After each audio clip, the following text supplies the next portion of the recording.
사랑하는 나그네 교회 교우 여러분, 그리고 하나님의 말씀을 기쁜 마음으로 즐겁게 읽어가는 그리스도의 형제 자매된 교우 여러분, 오늘 우리는 시편 25편을 읽습니다. 시편 25편은 다윗이 지극히 외롭고 또 괴로운 상태 속에서 하나님 앞에서 탄식하며 올리는 시입니다. 다윗을 둘러싼 그의 원수들이 조롱과 멸시로 다윗을 향해 쏟아붓고 있을 때 다윗은 실로 곤고하고 또 외롭고 또 괴로웠습니다. 여러분의 형편이 혹시 괴롭고 외로우시다면, 그것 때문에 하나님 앞에서 울부짖고 기도하는 형편이 있다면 아마 시편 25편은 여러분의 시편과 같을 것이다. 이건 내 시편이다. 이렇게 고백할 만한 그런 내용이 오늘 담겨 있다 볼 수 있습니다. 내용을 보겠습니다. 다윗은 첫 번째 1절부터 7절에서 세 번에 걸쳐서 간구를 합니다. 그 간구의 내용을 한번 볼까요?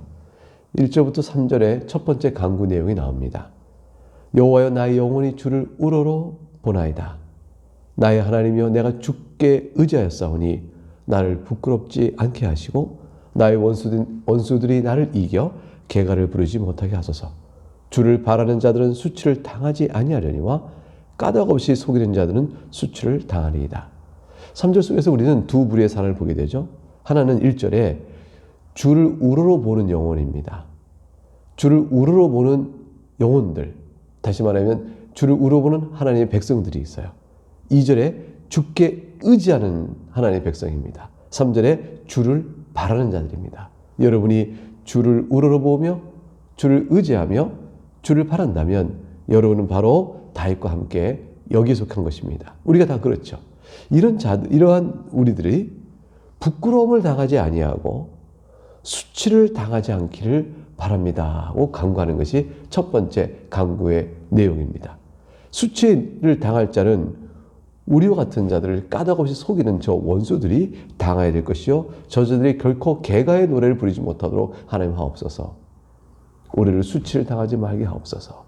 그것이 다윗의 첫 번째 간구입니다. 두 번째 간구는 4절부터 5절에 나오죠. 여호와여, 주의 도를 내게 보이시고 주의 길을 내게 가르치소서. 주의 진리로 나를 지도하시고 교훈하소서. 주는 내 구원의 하나님이시니 내가 종일 주를 기다리나이다. 종일 주를 기다리는 다윗의 형편은 큰 인내가 필요하다는 사실을 보여주고 있죠. 큰 인내 가운데 종일이었습니다. 하루, 아침에, 밤에, 다시 또 밤새, 또 아침에 이렇게 이어지는 매일 속에서 종일 주를 기다립니다. 고통과 환난 가운데 있는 것이죠. 하나님의 도움을 기다리고 또 인내 가운데 기다리고 있습니다. 그런 가운데서 두 번째 간구의 내용은 주의 도요, 주의 길이요, 주의 진리로 내게 보이시고 가르치시고 지도하시고 교훈하소서. 네 번에 걸쳐 말을 합니다. 주의 도요, 주의 길이요, 주의 진리로 주님, 저를 내게 보이시고 내게 가르치시고 지도하시고 교훈하소서. 이렇게 간구하고 있습니다. 그것은 그렇게 되는 일은 바로 다윗에게 어떤 의미를 가질까요?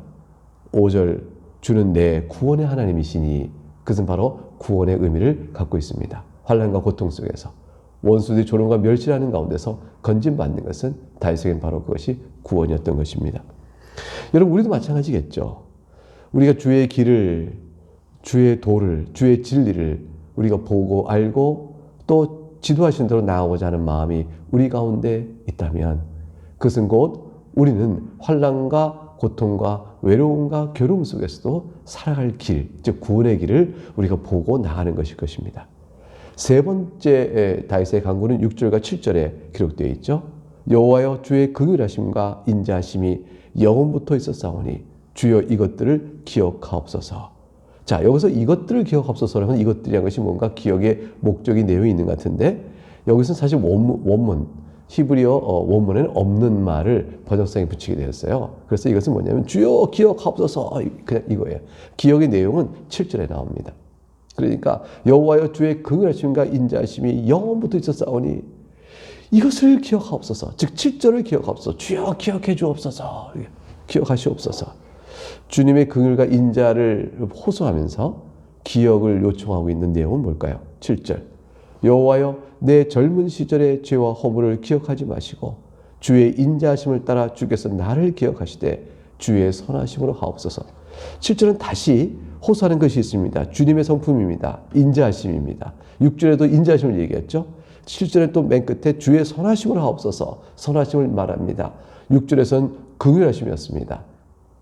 하나님의 긍휼하심과 인자하심과 선하심으로 기억해 주기를 바라는 것이 있고 하나님 기억하지 말아 주시길 바라는 것이 있습니다. 무엇을 기억해 주지 마시기를 바라고 있나요? 7절 젊은 시절의 죄와 허물입니다.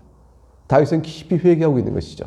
자신의 허물을 주 앞에 내어놓고 하나님 내가 이 어린 시절에 또 미숙할 때 아니면 지금에서라도 자신의 젊은 시절이 아니라 지금의 것이라도 마찬가지일 거예요. 하나님 제 허물을 기억하지 마시고 그러니까 허물을 기억하지 마시옵소서. 이 말은 하나님의 긍휼에 의지할 수밖에 없고 그 하나님의 인자하심에 의지할 수밖에 없는 것이죠. 그러므로 주님 저를 기억하실 때는 나를 기억하소서.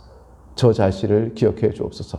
다윗이라면 다윗이 행한 모든 죄와 허물은 기억하지 마시고 하나님 사랑하시는 바로 그 다윗 자체를 기억해 주옵소서.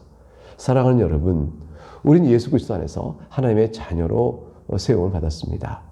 그리스도를 믿는 우리는 하나님 앞에서 하나님 저를 기억해 주세요. 저를 기억해 주세요. 저의 허물과 죄는 주 앞에서 내가 다 회개하고 내려놓으니 죄와 허물은 기억하지 마시고 저를 기억하옵소서. 이 기도를 우리도 드릴 수 있을 때에 응답받습니다.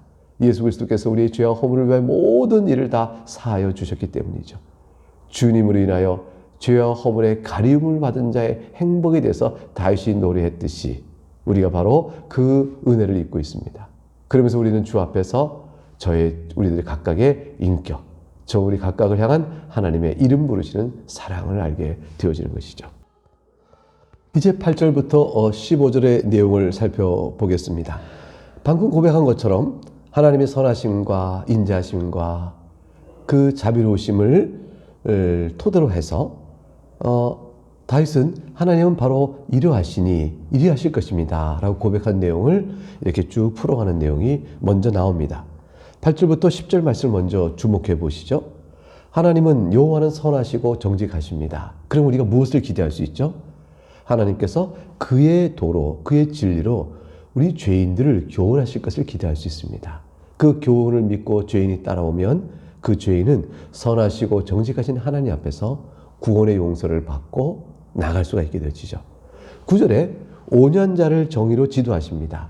하나님은 선하시고 인자하시고 자비로움이 크시기 때문에 온유한 자를 정의, 올바른 길로 그의 의에 따라 지도하시며 동시에 그 온유한 자에게 그의 도, 그의 진리의 말씀을 가르치십니다. 여기서 온유한 자라는 것은 성격이 그냥 단순히 얌전하다라는 것이 아닙니다. 온유한 자는 하나님 앞에서 어떤 징계를 받고 있을 때 또는 자신이 어떤 어려움과 또 괴로움과 외로움과 슬픔을 속에 있게 될 때 그때 이 일이 하나님 어찌하여 나를 이렇게 어려움 속에 두십니까? 라고 원망과 불평을 하나님께 올리는 그런 교만한 자와 달리 이 모든 상황을 겸손히 받습니다. 주께서 뜻이 있어 주신 것일 것이라. 또는 반대로 하나님께서 나에게 어떤 죄와 허물을 깨우치시기 위해서 이렇게 징계를 주신 것이겠다. 즉 하나님 앞에서 하나님 하신 행사에 감사함으로 뜻을 모르지만 괴로움 속에서라도 참고 하나님께 나가는 자, 하나님 뜻이 있어서 그렇게 하실 것이라 이렇게 믿고 나가는 자, 그게 바로 온유한 자입니다. 그런 자에게 하나님께서는 그의 도를 가르치시라 이렇게 말씀하죠. 10절에 가니까 하나님 가르치신 길은 어떨까요? 하나님 말씀하시는 도는 어떤 걸까요? 10절에 여호와의 모든 길은 그의 언약과 증거를 지키는 자에게 인자와 진리로다. 하나님께서 가르치는 그 모든 길은 온유한 자에게 가르치신 지도요, 그 가르치는 내용은 죄인들을 교훈하신 내용은 다 10절에 나와 있어요. 인자와 진리입니다.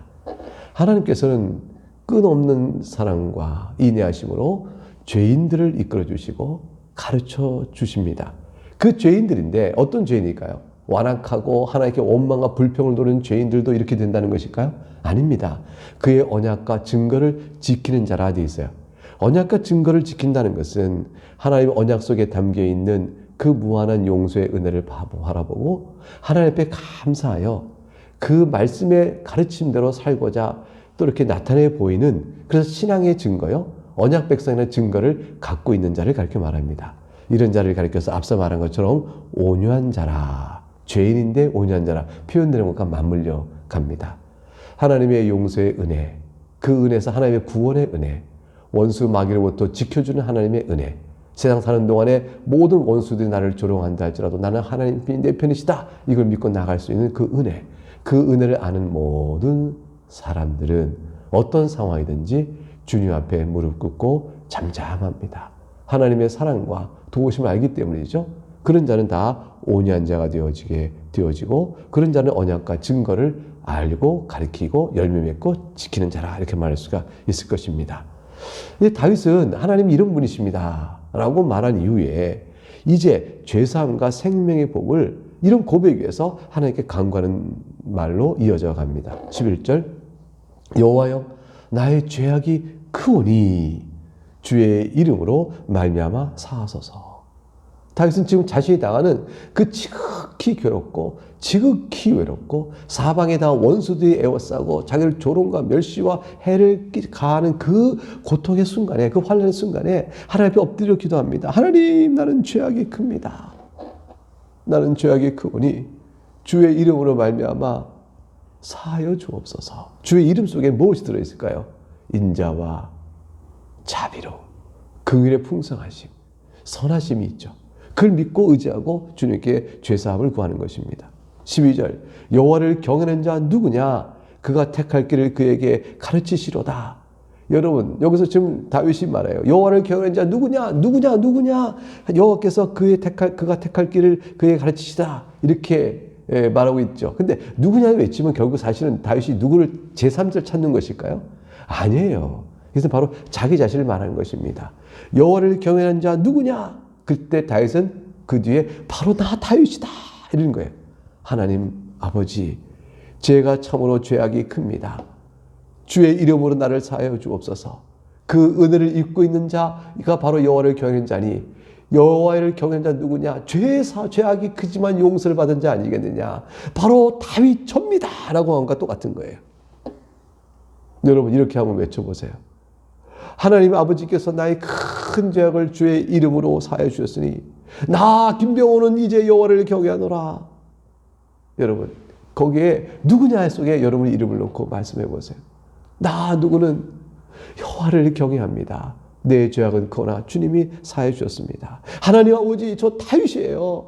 하나님이 사랑하여 용서하신 그 다윗이에요. 하나님을 경외한 자가 누구겠습니까? 저 다윗입니다. 이렇게 나가 똑같은 거죠. 이 고백 위에서 이제 다윗은 이어져 나갈 수가 있습니다. 죄 사함을 받고 하나님을 경외하는 삶을 사는 자가 누릴 복이 무엇인가? 13절 15절에 이렇게 고백하죠. 그의 영혼은 평안히 살고 그의 자손은 땅을 상속하리로다. 여기서 말하는 영혼은 그게 육신 말고 영혼, 이게 아니고 자기 인생 전체를 가리키는 다윗의 모든 삶을 말합니다. 즉 다윗은 자기 삶 전체로 평안히 살아갈 것입니다. 왜냐하면 하나님과 동행하니까요. 하나님과 화평케 지내니까요. 그의 자손은 땅을 상속하리로다. 땅을 상속한다는 것은 단순히 땅의 부자가 된다는 것이 아닙니다. 아브라함에게 주신 약속의 땅을 받는다는 것을 의미하죠. 이것은 곧 그가 아브라함이 하나님께서 받은 언약의 성취를 볼 수 있게 된다. 그것이 바로 땅을 상속한다는 말 속에 담겨 있는 뜻입니다. 그러므로 그 땅이 가나안 땅, 아브라함이 약속하셨던 그 가나안 땅은 땅 자체가 아니라 하나님 나라의 유업을 가리키는 것이기 때문에 13절에서 그의 영혼은, 그의 전인격적인 모든 삶은 평안히 살고 그의 자손은 땅을 상속하리다. 즉 그의 자손은 다 하나님 나라의 유업을 바라보며 믿음 가운데 본향 찾는 자로 살아가게 될 것이다. 이것이죠. 우리가 다 주님 앞에 이렇게 죄사함 받고 하나님을 경외해 살면 우리의 한평생이 주와 함께 동행하니 평안이 있고요. 그것은 이 세상 사람이 보는 기준에 따라 잘 산다, 이것하고 상관이 없는 겁니다. 주님과의 관계 속에서 감사와 고백과 눈물과 기쁨이 있고 그 같은 것을 우리 자손까지 이어져서 하나님 나라 유업이 이어져가는 큰 복을 누리게 될 것이란 말씀이죠. 그러니까 14절과 같은 의미가 되는 거죠. 14절 여호와의 친밀하심이 그를 경외하는 자들에게 있으며 그의 언약을 그들에게 보이시려다. 그의 언약을 그들에게 보인다는 것은 언약의 성취를 그들이 볼 것이라는 것이에요. 가나안 땅을 주겠다는 아브라함의 약속의 성취를 볼 것이다. 무슨 말일까요? 하나님 나라의 유업을 너희가 받게 될 것이다. 이런 말이 되어지죠. 아브라함의 자손이 하늘의 별처럼 바다의 모래, 해변의 모래처럼 많을 것이라는 믿음의 자손들이 많아지는 교회 번성도 보게 될 것입니다. 15절 내 눈이 항상 여호와를 바라보면 내 발을 그물에서 벗어나게 하실 것이미로다. 그러므로 이런 하나님을 믿고 있는 다윗은 이제 확고히 주님만을 바라보겠다고 말합니다. 주님만을 의지하겠다고 말합니다. 언약의 하나님께서 그 모든 것을 내게 이루어 주실 것이기 때문이죠. 16절 22절에 이제 마지막 단락에 들어가면 주를 믿는 자가 누릴 복이 이러할 줄 알므로 지금 곤고하고 외롭고 괴로운 곳에 있는 다윗이 하나님께 구체적으로 이렇게 간구합니다. 16절 주여 나는 외롭고 괴로우니 내게 돌이키사 나에게 은혜를 베푸소서. 내 마음에 근심이 맞사오니 나를 고난에서 끌어내소서. 나의 곤고와 환난을 보시고 내 모든 죄를 사소서. 내 원수를 보소서. 그들의 수가 많고 나를 심히 미워하나이다. 간절하죠. 여러분, 여러분의 삶이 외롭고 괴로우십니까? 여러분 마음에 근심이 많습니까? 여러분이 곤고와 환난 속에 있는 인생이라 그렇게 생각되십니까? 여러분 주변에 여러분을 헐뜯고 해치는 자들이 많습니까? 그 모든 상황이라면 다윗의 지금 상황입니다. 여러분이 같은 상황이죠. 그때 다윗은 어떻게 하나님께 구체적 간구했죠? 16절 나에게 은혜를 베풀어 주옵소서. 나를 고난에서 끌어주옵소서. 내 모든 죄를 사여 주옵소서. 저들의 수가 심히 많고 나를 미워하는 이상한 상황 속에서 하나님 나를 붙들어 주옵소서. 다윗은 그렇게 기도합니다. 중요한 것은 다윗이 낙심하고 있지 않다는 것이죠. 끝까지 기도하고 있는 것입니다. 20절과 21절에 바로 이 믿음에 따라서 다윗이 이렇게 간구하고 있음을 주목해 보시기 바랍니다. 20절 내 영혼을 지켜 나를 구원하소서. 내가 주께 피하오니 수치를 당하지 않게 하소서. 21절 내가 주를 바라오니 성실과 정직으로 나를 보호하소서. 다윗은 끝까지 낭망치 않고 나아갑니다. 그래서 내가 주께 피하오니 수치를 당하지 않게 하소서. 이건 앞에서 봤잖아요. 수치는 누구의 몫이에요? 내 원수가 당할 것이요. 하나님의 자녀는 부끄러움을 당하지 않도록 하나님 이끌어 주시길 바라는 그런 마음을 가지고 나가게 되는 것이죠.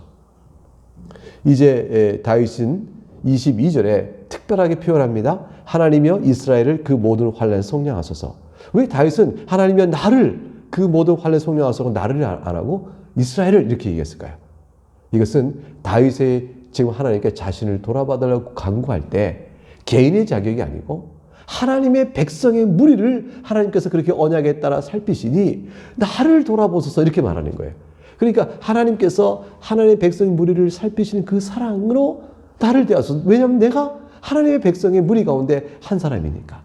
내가 바로 하나님의 자녀 가운데 한 사람이니까. 하나님의 자녀들에게 약속하신 바, 하나님의 교회에 주신 약속하신 바, 예수 그리스도 안에 있는 모든 자들에게 약속하신 바에 대한 그 견고한 죄사함과 용서와 또 하나님 나라의 유업을 주는 큰 복을 주님 저에게 주시옵소서. 저는 바로 하나님께 속한 자요, 그리스도께 속한 자요, 교회의 회원입니다. 이거죠.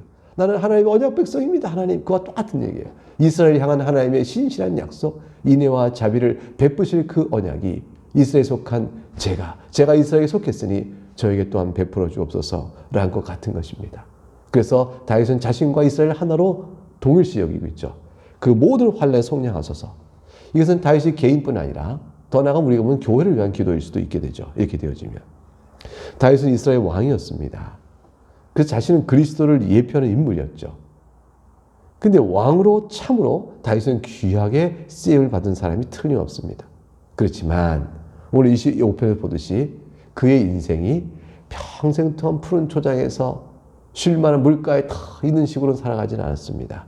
그의 인생은 험한 세상을 외롭게 살아가는 나그네와 같은 형편의 오랜 기간 또 시시때때로 놓일 때가 참 많았습니다. 자신이 범한 죄 때문에 당하는 환난도 있고 원수들이 치고 오는 환난도 있었습니다. 이러한 인생의 상황은 다윗에게는 어땠을까요? 한 개인적인 측면에서 커다란 유익을 줬죠. 자신이 가리키는 그 메시아 그리스도, 자신이 그림자의 원형인 바로 그리스도를 자기 자신도 대망하며 왜 내가 오실 메시아를 바라보고 살아야 하는 것인지, 다윗의 후손 오신 바로 그리스도를 왜 자신 또한 바라고 의지해야 하는지 다윗 자신이 잘 깨닫는 영적인 성장을 해나가게 되는 것이죠. 오늘 우리는 이 시편을 보면서 왜 오신 그리스도, 지금 천상에서 우리를 위해 기도하신 왜 그리스도만이 우리의 인생 중의 답이요, 우리가 살아갈 삶의 참된 소중한 더 없는 답인가를 우리가 오늘 시편을 통해서 알게 되어지고 노래할 수 있게 되어집니다. 사랑하는 교회 여러분, 여러분 형편이 어떠든지 이 말씀으로 오늘 힘을 내서 또 하루를 잘 감당하신 그런 복이 있기를 주의 이름으로 축복합니다. 내일 다시 뵙겠습니다.